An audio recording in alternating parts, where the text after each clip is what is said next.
Hello everyone, a warm welcome to you on my channel Horizon Classes।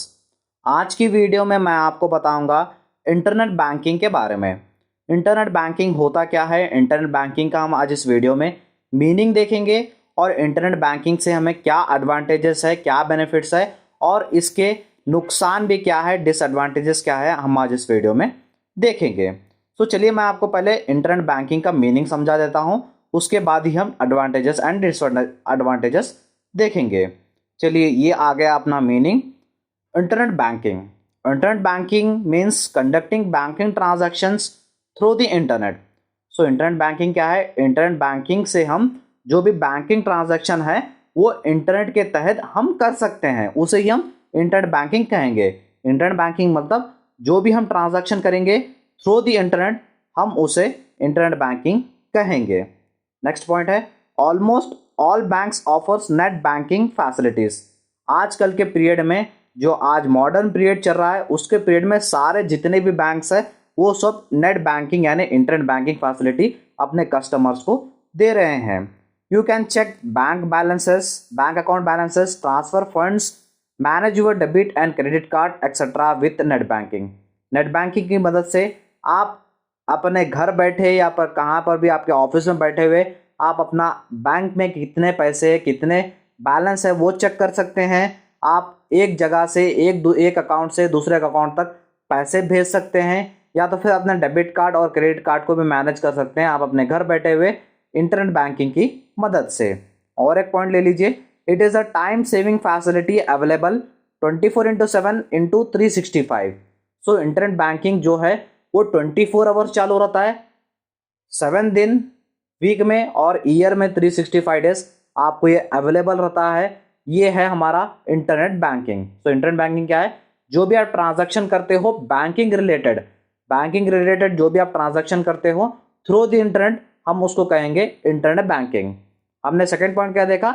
सारे banks internet banking facility अपने customer को दे रहे हैं। Third point हमने देखा, इंटरनेट बैंकिंग से हम अकाउंट बैलेंस चेक कर सकते हैं, एक अकाउंट से दूसरे अकाउंट तक पैसे भेज सकते हैं और डेबिट कार्ड और क्रेडिट कार्ड मैनेज कर सकते हैं। और फोर्थ पॉइंट हमने देखा कि इससे टाइम भी सेव हो रहा है और हमें 24/7 ये फैसिलिटी अवेलेबल भी रही है।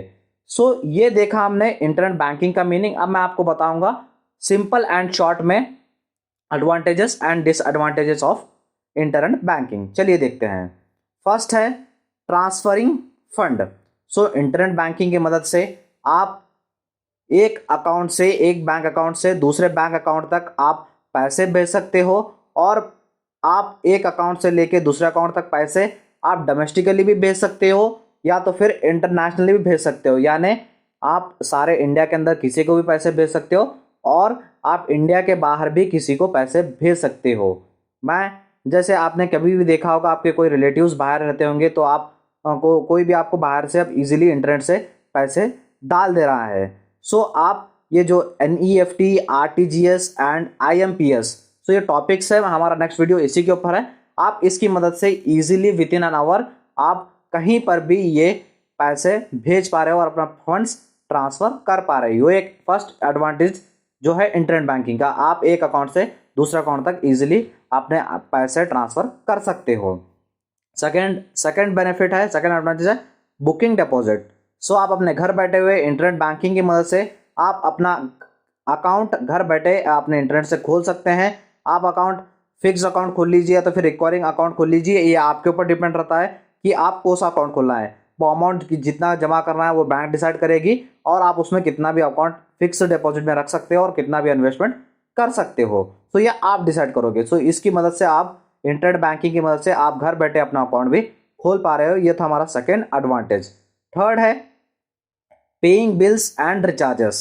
आप अपने घर बैठे हुए इलेक्ट्रिसिटी बिल भर सकते हो, टेलीफोन बिल भर सकते हो या तो फिर गैस के पैसे भर सकते हो। और एक आपको बैंक ऑप्शन देता है ऑटो डेबिट। ऑटो डेबिट मतलब ये आप जब ऑप्शन टिक करेंगे, जैसे ही 1 मंथ हो जाएगा, आपके अकाउंट में से जितना भी आपका इलेक्ट्रिसिटी बिल है, जितना आपका टेलीफोन बिल है, वो ऑटोमेटिकली आपके अकाउंट में से कट हो जाएगा मंथली अगर आप ऑटो डेबिट ऑप्शन रखते हो। और आप इंटरनेट बैंकिंग मदद से आप अपने मोबाइल रिचार्ज कर सकते हो या तो फिर अपने टीवी रिचार्ज भी कर सकते हो आप इंटरनेट बैंकिंग की मदद से। आप अब इजीली देख रहे हो, जैसे इंटरनेट की मदद से आप फोन पे, गूगल पे यूज़ कर पा रहे हो। फ़ोनपे से आप कोई सा भी रिचार्ज भर सकते हो।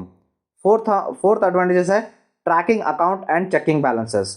सो आप कहीं पर भी इंडिया में रहे या तो फिर बाहर रहिए, आप कहीं पर भी अपना अकाउंट बैलेंस चेक कर सक रहे हो। आपके अकाउंट में कितना पैसा है कितना नहीं वो आप सारा चेक कर सकते हो। आप इंडिया में रहिए या तो फिर बाहर रहिए, ईजिली आप इंटरनेट की मदद से आप चेक कर पा रहे हो। और अगर आपको मिनी स्टेटमेंट चाहिए तो आप एक इंटरनेट में ऑप्शन रहेगा व्यू अकाउंट स्टेटमेंट बोल के, वहाँ पर अगर वो क्लिक करेंगे तो आप इंटरनेट बैंकिंग की मदद से आपको सारा स्टेटमेंट, सालों का सारा स्टेटमेंट आपको मिल जाएगा आपको इंटरनेट बैंकिंग की मदद से। लास्ट एडवांटेज है हमारा placing orders for bank products. So internet banking की मदद से जो भी बैंक प्रोडक्ट्स है आप उस पर ऑर्डर प्लेस कर सकते हो। जैसे बैंक के प्रोडक्ट रहते हैं चेकबुक या तो फिर बैंक कार्ड जैसे डेबिट कार्ड, क्रेडिट कार्ड। सो आप उसको ईजिली अपने घर बैठे हुए अपने इंटरनेट से ईजिली मंगवा सकते हो या तो फिर ऑर्डर दे सकते हो या तो फिर रिक्वेस्ट अप्लाई कर सकते हो। और आप अपने घर बैठे हुए भी एयरपोर्ट पासेस भी आप ईजिली मंगा सकते हो। ये थे हमारे advantages of the internet banking. अब हम देखेंगे disadvantages of the internet banking, जिसमें फर्स्ट डिसएडवांटेज है नो कैशलेस डिपॉजिट ऑप्शन। सो आपके पास कुछ कैश है, आप इंटरनेट की मदद से डायरेक्टली नहीं कर सकते, कैश अपना डिपॉजिट नहीं कर सकते, इंटरनेट में डाल तो नहीं सकते। सो आपके पास जो कैश है तो आपको नज़दीकी ब्रांच में जाना होगा या तो फिर कहीं डिपॉजिट मशीन है तो वहाँ पर जाकर आपको कैश से आपको इंटरनेट में फंड ट्रांसफ़र करने रहते हैं, कैश जमा करना रहता है। सो ये एक होगा डिसएडवांटेज कि आप अपना कैश इजीली डिपॉजिट नहीं कर सकते। सेकंड है इंटरनेट रिक्वायरमेंट। सो आप जब इंटरनेट बैंकिंग यूज़ कर रहे हो तो आपको प्रॉपर इंटरनेट चाहिए। अगर आपका प्रॉपर इंटरनेट नहीं है तो इंटरनेट नहीं चलेगा। अगर आपका ट्रांजैक्शन कुछ भी है तो रुक जाएंगे। अगर बैंक का भी अगर सर्वर डाउन है तो आपका जो भी ट्रांजैक्शन होना है वो सब बंद हो जाता है। थर्ड है इंटरनेट फ्रॉड। सो आज के ज़माने में इंटरनेट फ्रॉड तो कितना हो रहा है सभी को मालूम है। सो इंटरनेट फ्रॉड का भी आप हिस्सा बन सकते हो इंटरनेट बैंकिंग की मदद से। बैंक आपको प्रोवाइड करता है कि कुछ मेजर्स आपको प्रोवाइड करता है, अगर वो आप नहीं कर पाए तो आप फ्रॉड होने के ये रहते हैं, विक्टिम बन जाते हैं। जैसे बैंक कुछ मेजर्स देता है कि आप अपना पासवर्ड स्ट्रांग रखिए बोलता है, और अपना पासवर्ड किसी के साथ शेयर मत कीजिए बोलता है, और जो भी लॉगिंग है लॉगिंग सही तरह से कीजिए और लॉगआउट जल्दी से कर दीजिए बोल के ऐसा कुछ इंस्ट्रक्शन देता है। अगर वो इंस्ट्रक्शन नहीं फॉलो करेंगे तो आप इंटरनेट फ्रॉड का हिस्सा बन सकते हैं। सो ये था आज का वीडियो हमारा इंटरनेट बैंकिंग का meaning, advantages and disadvantages. I hope आपको ये वीडियो अच्छा लगा होगा। वीडियो अच्छा लगा तो वीडियो को लाइक कर दीजिए। और मैं आपको बता दूं मैं BCom second sem NEP syllabus पढ़ा रहा था। Law and practice of banking के सारे वीडियोस 1 to 4th चैप्टर सारे अपलोडेड है, और 5th चैप्टर के मैं लिंक्स डिस्क्रिप्शन बॉक्स में दे रहा हूँ, एक बार डिस्क्रिप्शन बॉक्स भी देख लीजिए और चैनल में है सारे वीडियो जाकर देख लीजिएगा। अगर वीडियो अच्छा लगा तो वीडियो को लाइक कर दीजिए और चैनल को सब्सक्राइब कर लीजिए। Thank you so much.